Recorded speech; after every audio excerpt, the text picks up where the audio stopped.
Paz de hoje tem mais um convidado, é Bruno Paixão. Vem de Coimbra, onde nasceu. É um ativista cultural e professor do ensino superior. Foi na área do romance que se tornou conhecido do público, com livros como, por exemplo, Os 30 Nomes de Deus ou Os Segredos de Juvenal Papisco. Foi vencedor do Prémio Literário Luís Miguel Rocha. É com ele a conversa que se vai seguir agora aqui no Now. É mais um convidado do Guerra e Paz com o Germano Almeida. Germano. Obrigado, Marisa. Viva! Bruno, é um prazer ter-te aqui no Guerra e Paz. Bem-vindo. Olá. E já agora, parabéns pelo livro. Este livro que traz à luz uma análise a 50 anos de notícias correspondente ao período da democracia portuguesa.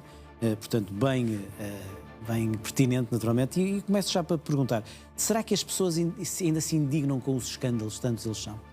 Eu acho que já ninguém se indigna com escândalos e talvez esse seja o ponto mais proeminente de toda esta questão. Como dizia a Simone de Beauvoir, o pior dos escândalos é que já ninguém se escandalize com eles. Eu acho que hoje as pessoas se divertem muito com os escândalos, sentem um certo gálio por ver um poderoso, um político a cair do cavalo, de calças na mão, mas já não se indignam verdadeiramente com os casos. Isso deve-se muito ao facto de termos uma sequência muito cheia, muito recheada de tantos escândalos, e as pessoas acabam por já não se indignar com isso. Portanto, há um certo voyeurismo, mas verdadeiramente eles já não se assumem como uma arma letal, apenas uma arma de divertimento. Pode fazer tombar um político, é certo, mas também cada vez mais nós assistimos a que os escândalos passem sem causarem grande alarido, apenas divertem. Neste meio século de democracia, muitos dos escândalos caíram muito também por investigações jornalísticas. Defendes até no livro que sem jornalistas não haveria escândalos. Continuará a ser assim na mudança tecnológica que está a acontecer? Sim, o escândalo político precisa sempre do papel dos média para os trazer à luz do dia.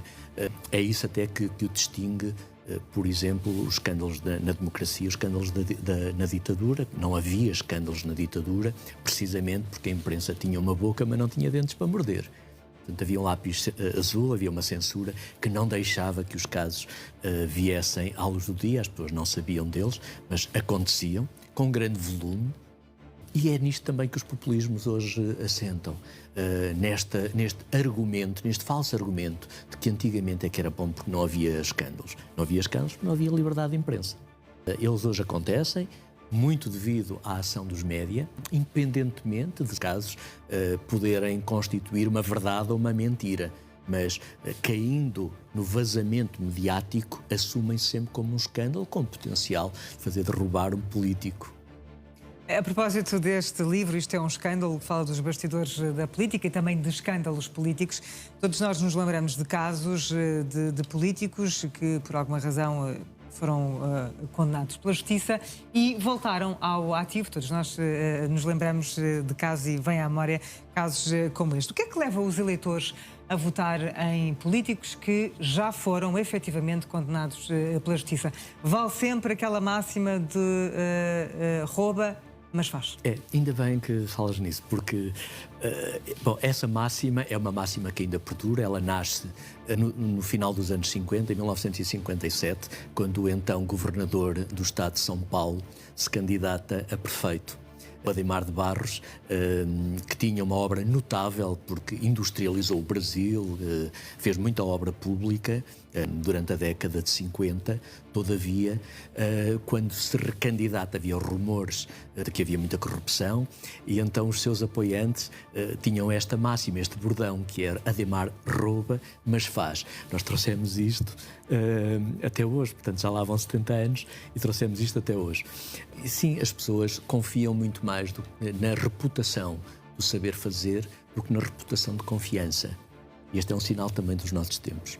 A visibilidade hoje é muito mais feroz para quem não faz do que para quem faz.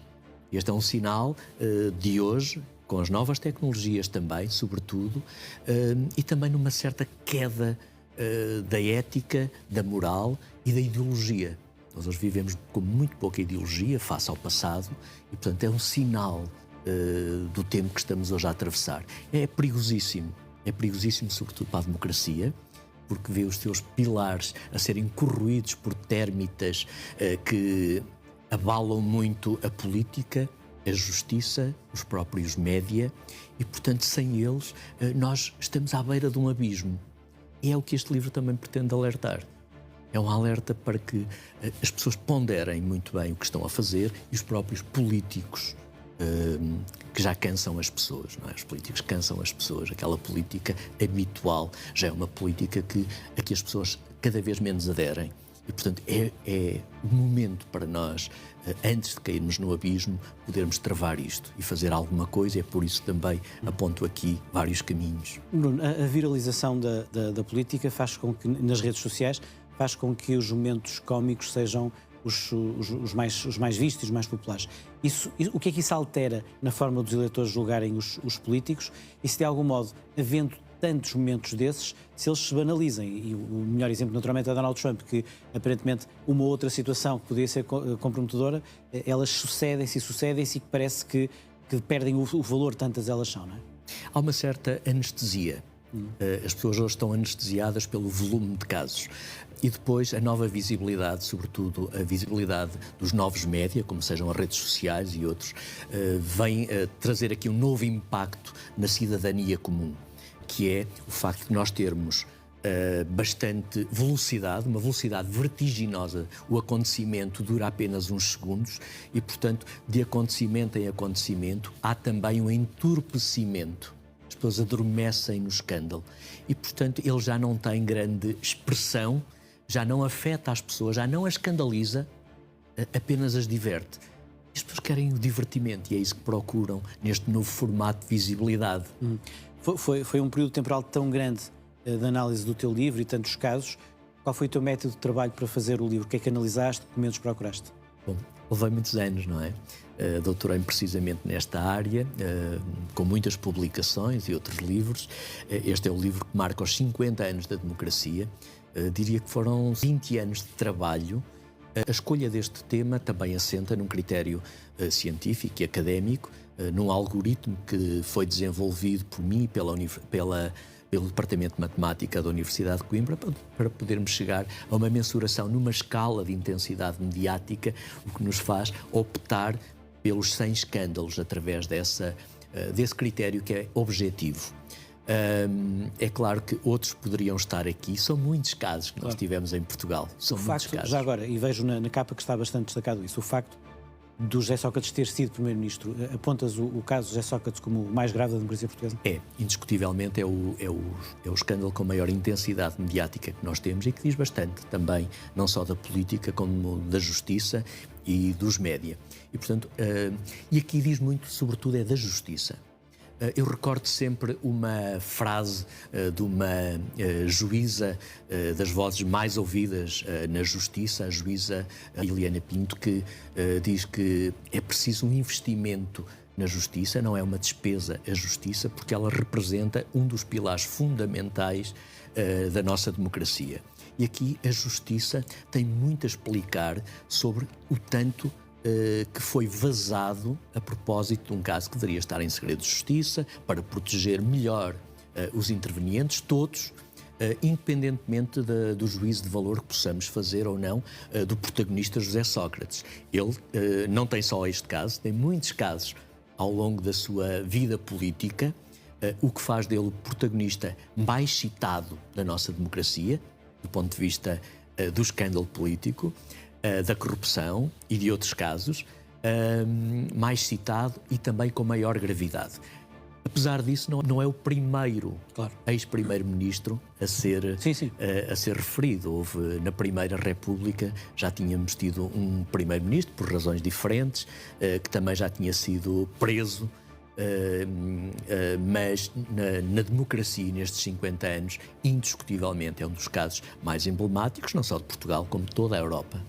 Quais foram os critérios para, entre a grande investigação que fez para dar origem a esse livro, isto é um escândalo, para colocar uns e deixar outros casos de lado, porque, como disse há pouco, são muitos?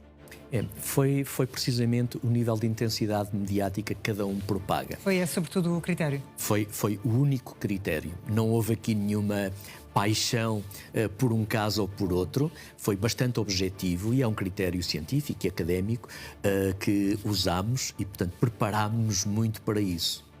E nessa investigação, ao longo de todos os documentos que consultou para dar origem a esse livro, houve assim algum dado que tenha sido mais surpreendente?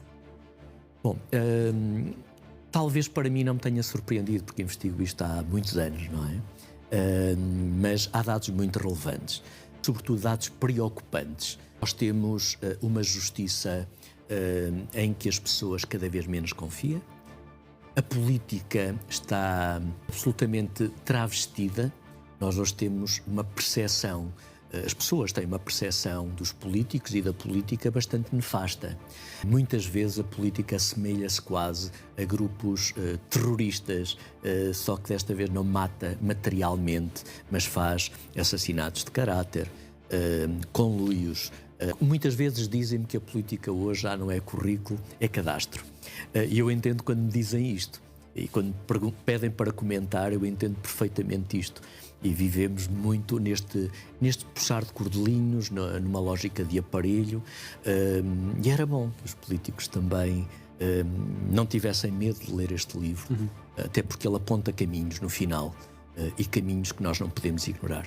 Caminhos para combater a corrupção, para trazer mais ética e mais moral à vida coletiva que, ao fim e ao cabo, nos interpela a todos nós, cidadãos. Bruno, creio que uma das conclusões mais preocupantes do teu livro é que os cidadãos deixaram de confiar na justiça. E vou citar o que apontas no livro. Na verdade, os portugueses são aqueles que apresentam níveis de confiança mais baixos em relação a algumas instituições públicas, nomeadamente em relação aos tribunais. Portugal, 42%, restantes países, 57%. Isto é um estudo da OCDE de julho de 2022.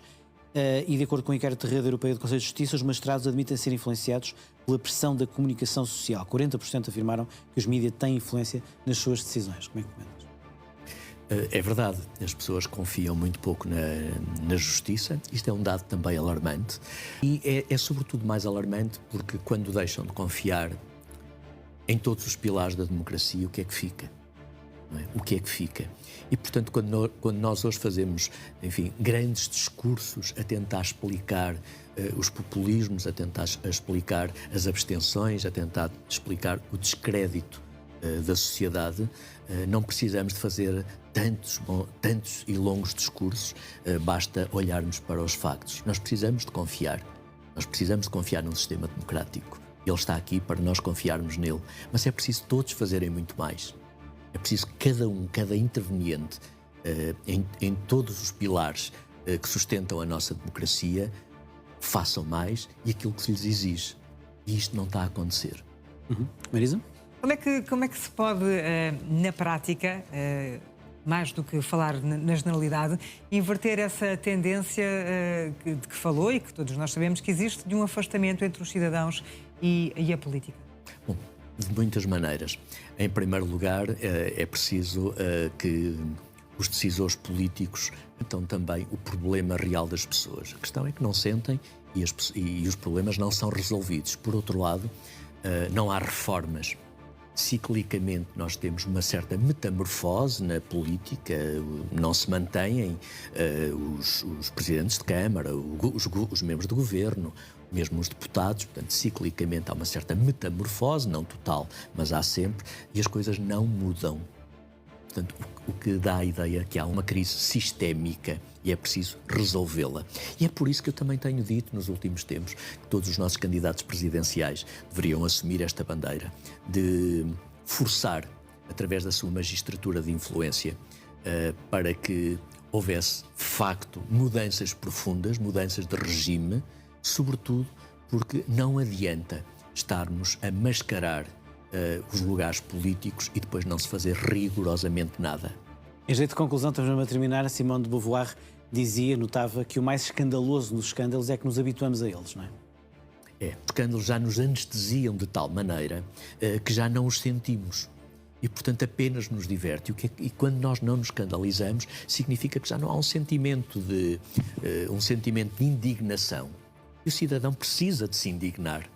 todos nós, cada um de nós, é vital para que haja uma melhoria em todos os sistemas. Todos os dias nós temos que construir democracia. E se houver um único dia em que não a construamos, ela vai também definhando. E nós não podemos deixar que isso aconteça. É por isso que lanço este repto através deste livro, que no fundo conjuga os 3 pilares da democracia, que são os média, os políticos e a justiça, para que, enfim, sejam mais claros, mais transparentes, hajam mais, porque as pessoas começam a ficar cansadas.